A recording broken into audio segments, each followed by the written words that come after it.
अंतर्मनाचा वेध घेणारे news channel star city one. राज्यातील आणि देशातील राजकीय घडामोडी पाहण्यासाठी आणि इतरही बातम्या पाहण्यासाठी सबस्क्राइब करा स्टार सिटी वन।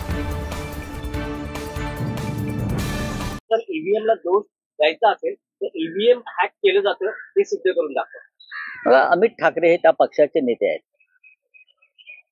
त्यांच्या पक्षाचे जे प्रमुख आहेत राज ठाकरे त्यांचे चिरंजीव आहेत, ते निवडणूक हरले दादरला।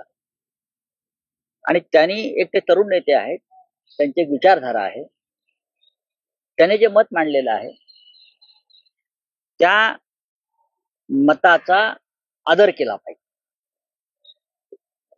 प्रत्येक वेळेला ईव्हीएम वर खापर फोडणं आणि ईव्हीएम मुळे हारलो, ईव्हीएम हा एक फॅक्टर नक्कीच आहे। ईव्हीएम वर लोकांचा संशय आहे, ईव्हीएम हॅक केलं जातं अशा प्रकारच्या प्रेझेंटेशन सुद्धा अनेकांनी करून दाखवलेलं आहे देशभरामध्ये।